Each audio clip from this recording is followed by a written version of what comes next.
So now we're going to get into the Four Noble Truths, which serve as the basis of Buddhist philosophy. And in this brief overview of these four truths, we're going to present the traditional presentation. And then later we will remix this idea into a more contemporary secular perspective.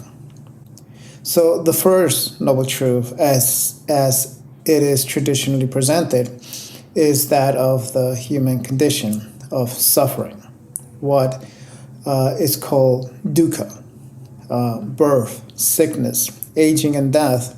These are dukkha. These are suffering. This is very clear to see that suffering is at the basis, at the foundations of our existence. And what the tradition of Buddhism presents is that is the general condition in which we live in, right? Life is suffering. Now we're going to challenge that claim later. But for now, that is the claim that Buddhists make. Life is suffering. So that is the first truth. The second truth is that of the cause of suffering, right? There is a cause of suffering, and it is grasping, craving, it is desire. When we crave something, we desire, and we're not able to fulfill our desires, we suffer. This is clearly demonstrated in the case of a mother and a child, when they are in, let's say, Walmart, right? A child wants a particular object, and the mother, tells a child that no, they can't have that because they already have too many toys. And then the child, quickly goes from being full of joy and love for this particular object, and now has turned around into outrage and hate, right? The child is experiencing suffering. Now, what's the cause of that suffering? Is the grasping, the craving, the desire, right? So if there was no desire, there would be no suffering. So in that example, it is clear that grasping, craving, and desire is the cause of suffering. And by letting go, you arrive to stillness and calmness. Now, the third noble truth is that of the cessation, the end of suffering. And, this is the truth of the stopping of suffering. There is a stopping. Nothing is permanent. Everything arises and everything will eventually dissolve. As in the case of the child and its mother at Walmart, it is clearly seen that, that suffering that the child experiences because they are not able to own or possess that toy, eventually it subsides.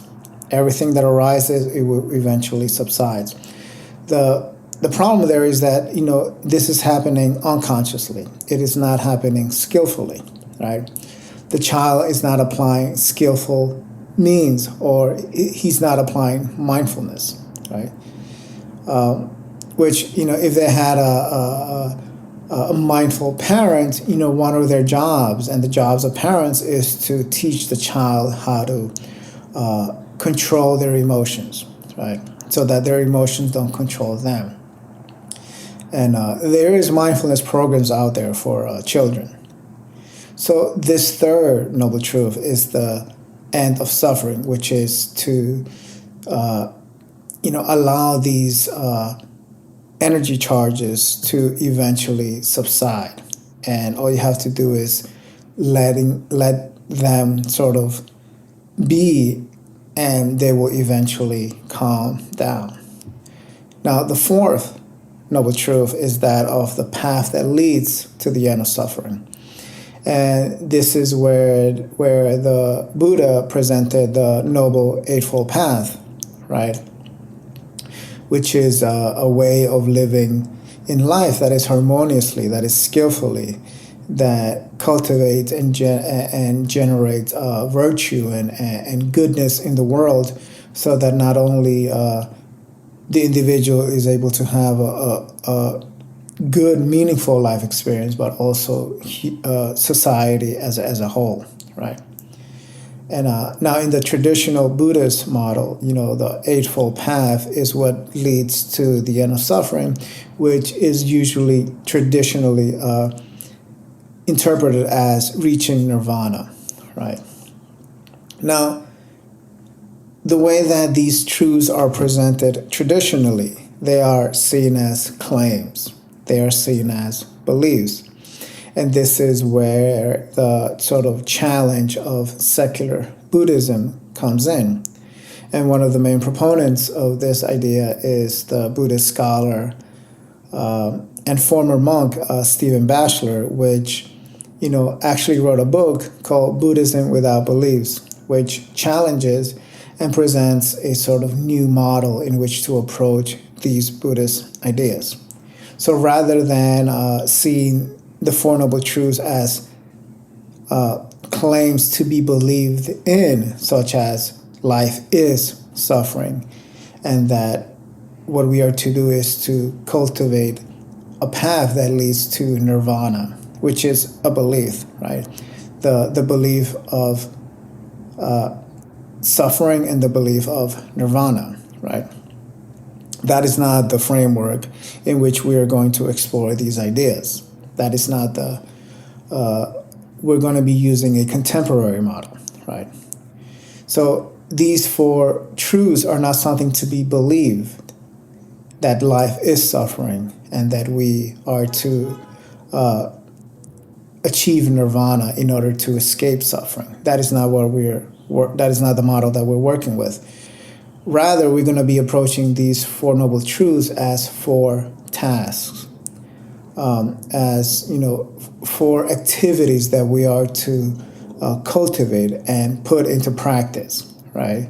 And through that cultivation and practice, we see the results immediately, clearly visible and direct.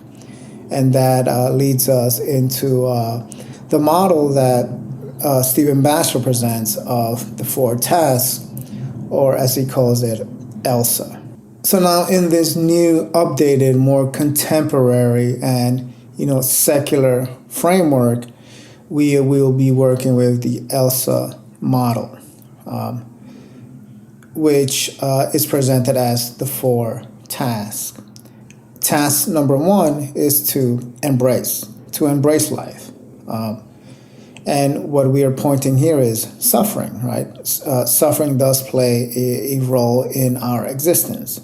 And our first task is to embrace it, is to notice it and to attend to it, right? It is trying to grab our attention, and we are to work with it. We are not to suppress it or run away from suffering, which is what we typically do in our modern culture. We seek pleasure and avoid pain. So our first task is to embrace the discomfort, the displeasure, and the overall suffering, the dukkha of life, to embrace it all, right?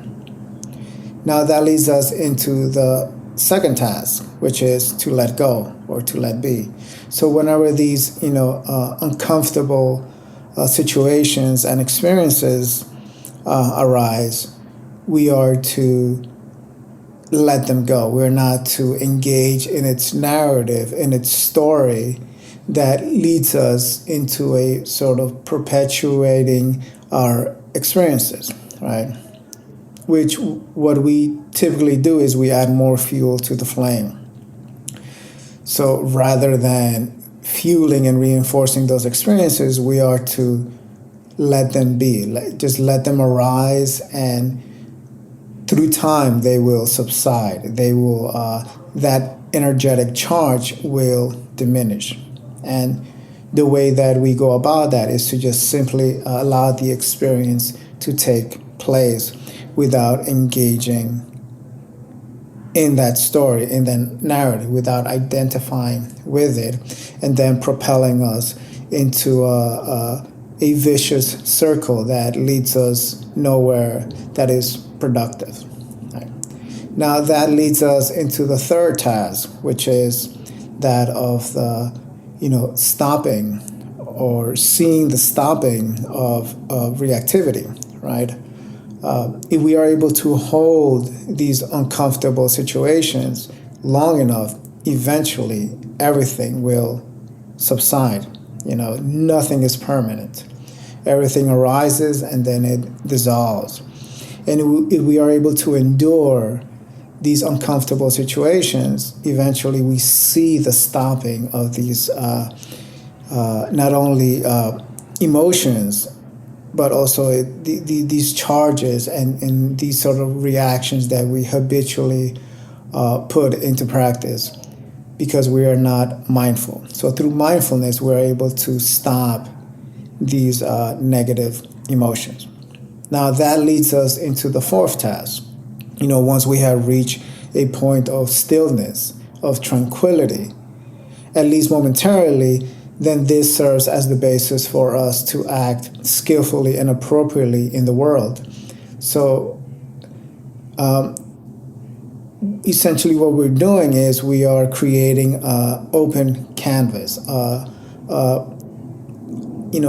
clear canvas in which we are able to act, to sort of paint a new picture of ourselves and the way that we interact within our communities and the way that we interact within the world. And the fourth task is essentially where we paint a new picture, right? So in these four tasks, mindfulness underpins these four activities. We are to apply mindfulness in embracing all of life, including suffering or dukkha. We are to apply mindfulness when we are experiencing these uncomfortable emotions by letting them be, knowing that eventually they will subside. And through mindfulness, we clearly see the stopping of reactivity and these negative emotions. And from that as a basis, then we are able to apply task number 4, which is to act, to paint a new picture, to develop a new direction, a new path in life, which the Buddhist Four Noble Truths present as the Eightfold Path, which is what we will go into in the next video.